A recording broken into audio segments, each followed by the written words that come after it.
मित्रांनो, टायटलवरून तुमच्या लक्षात आलंच असेल की आज आपली बाईक राईड कुठे होणार आहे. आज आपण चाललो आहोत कास पठारला. रस्त्यात अनेक गणपती बाप्पांनी आपल्याला दर्शन दिलं. एका ठिकाणचा मेसेज मला खूप आवडला. तो म्हणजे देव देवळात नसून तो वृक्षात आणि माणसात आहे.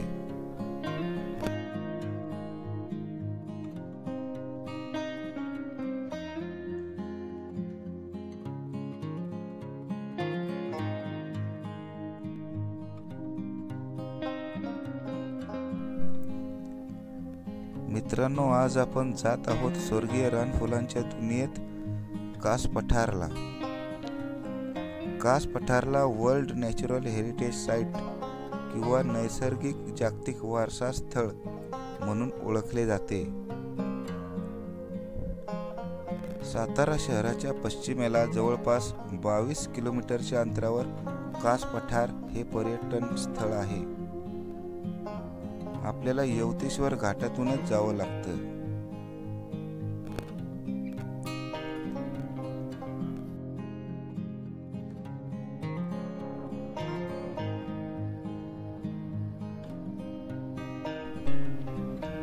नागमोडी, वळणे, सुंदर असे नजारे बघत आम्ही कास पठारच्या दिशेने जात होतो. यवतेश्वर घाटाच्या माथ्यावर पूर्ण धुकं पसरलेलं दिसलं.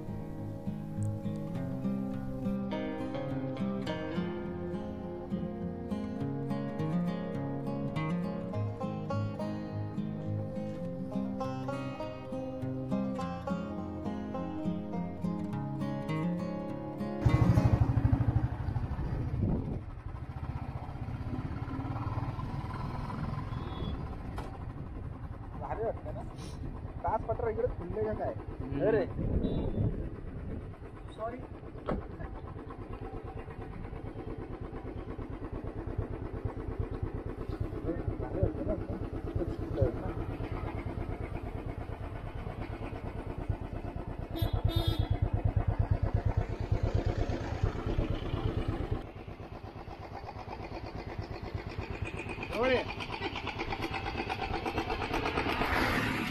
हाय फ्रेंड्स, मी आहे योगेश. कशा आहात सगळे मित्रांनो? सध्या गणपती बसलेले आहेत आणि ज्यावेळी गणपती बसतात त्यावेळी आणखीन एक जबरदस्त असं आकर्षण राहतं, ते म्हणजे कास पठारला जाण्याचं.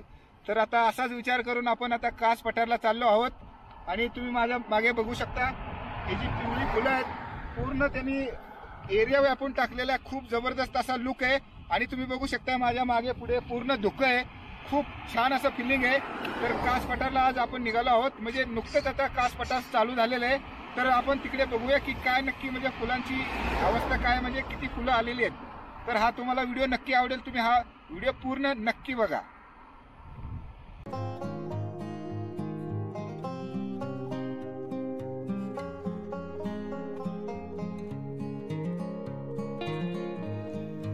कास पठार बघण्यासाठी पर पर्सन 150 रुपये चार्ज आकारला जातो. 12 वर्षाखालील मुलांना एंट्री मोफत आहे. www.kas.ind.in या वेबसाईटवरून तुम्ही ऑनलाईन बुकिंग करू शकता.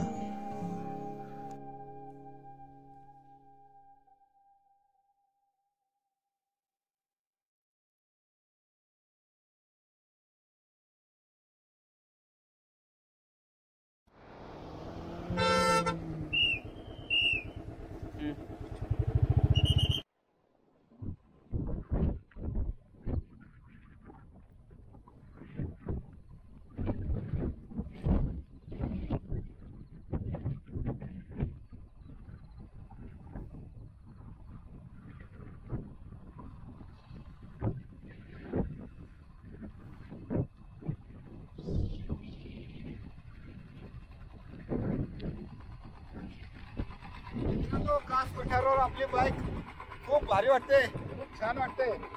आणि हा म्हणजे कास पठार म्हणजे दोन्ही साईडला कास पठारच आहे. आणि इकडे जुना शिवकालीन राजमार्ग आहे, जो थेट महाबळेश्वरला जातो. तर आता आपण बाईक यांना पार्क करणार आहे आणि पुन्हा त्यांच्यात बसली वरती कास पठारावर पुन्हा येणार आहे आणि मग आपण जरा आतमध्ये फुलं बघायला जाणार आहे.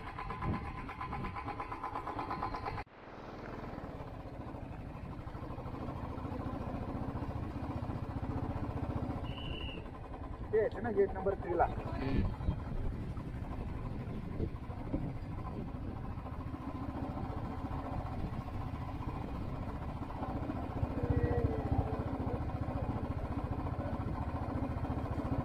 मित्रांनो, कास पठारावर आपण एंट्री केलेली आहे. गेट नंबर 3 वरून आपण आलेलो आहोत.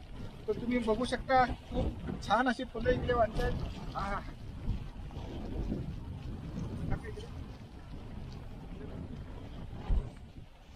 पाऊस पण चालू आहे मित्रांनो कंटिन्यू. त्याच्यामुळे आपल्या लेन्सवर आहे ना थोडस पाणी पडतंय, तरी पण ऍडजस्टमेंट आपण करतोय. खूप भारी वाटतंय बघा.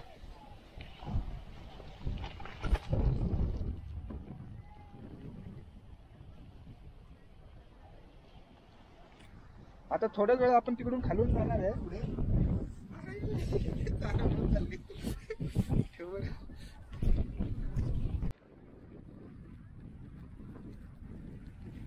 मित्रांनो हे बघा फुलं.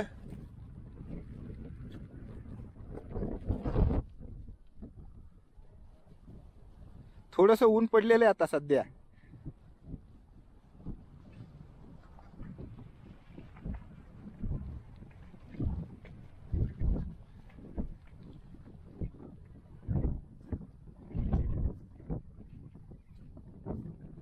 मोहितचं काय चाललंय?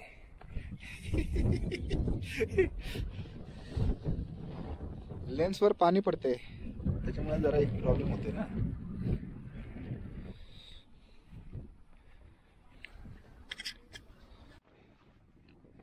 मित्रांनो ही पण बघा ब्लू कलरची फुलं खूप भारी वाटतात.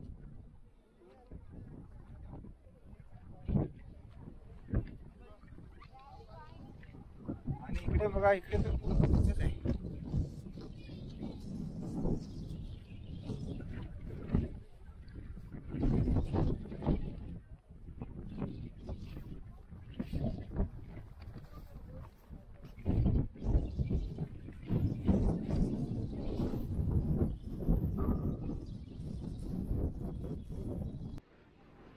मित्रांनो लोक बघा खूप एन्जॉय करताना दिसत आहेत आपल्याला कास पठारावर. वा,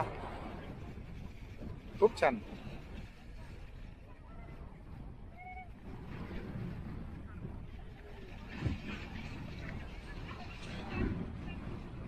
भरपूर हवा आहे आणि त्याबरोबर पाऊस पण आहे.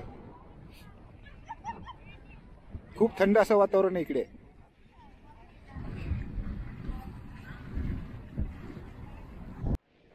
मित्रांनो खूप छान वाटतंय. लोकही एन्जॉय करतायत आणि त्यांना बघून पण आपल्याला खूप एन्जॉय होते. कारण की इथलं वातावरण कसं आहे, खूप छान असं वातावरण आहे. तर आहेतच आहे. सुंदर आल्यासारखं वाटतंय.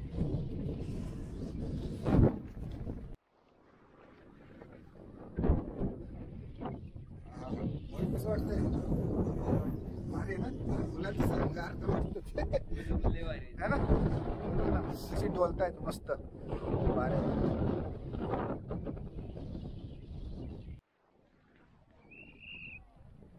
मित्रांनो असे निवारा शेड केलेले आहेत बघा जागोजागी, जेणेकरून भरपूर पाऊस आला तर त्यात आपण थांबू शकतो. आणि त्यांनी बांधताना पण असं गावठी पद्धत मस्तपैकी लाकडांनी तयार केलेलं आहे. ते मोहितचं काय चाललंय? सारखी परेड चालली वाटतं. हा, दुःखच दुःख आहे सगळीकडे.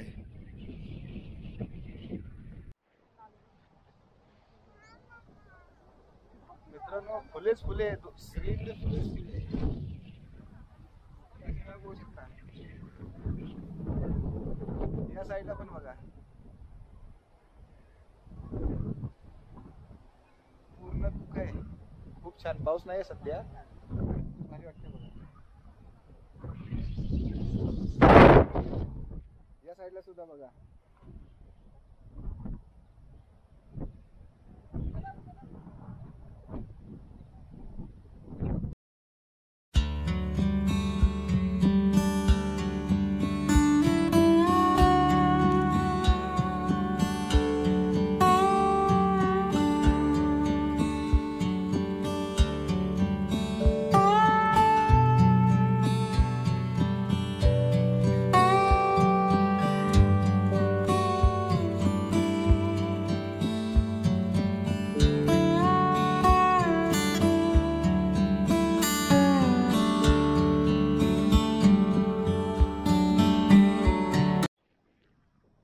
आता आपण गेट नंबर 1 मध्ये आलेलो आहोत आणि इकडे तुम्ही बघू शकता, इकडे माहिती लिहिलेली आहे आभाळी.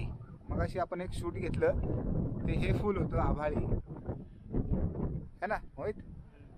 आणि आता इकडे टोपली कारवी. लास्ट टाइम माझ्या मते भरपूर सीझन होता टोपली कारवीचा, भरपूर फुलं होती.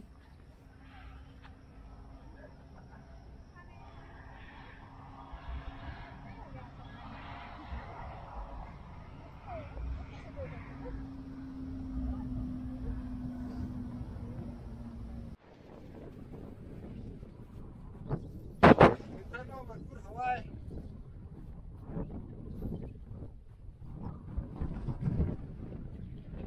टोपी उडून जायची आपली.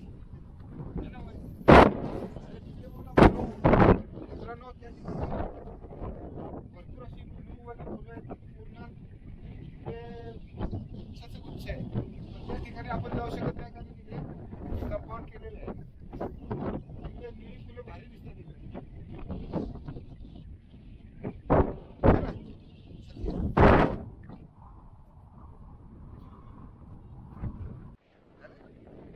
मित्रांनो खास पठार खूप छान वाटलं. आय थिंक तुम्ही पण यायला पाहिजे इकडे. दरवर्षी आम्ही इकडे भेट देतो. आणि यावेळी फुलं खूप छान आहेत आणि म्हणजे नुकताच सीझन चालू झालेला आहे. आणि तुम्हाला जर आमचा व्हिडिओ आवडला असेल तर याला लाईक करा.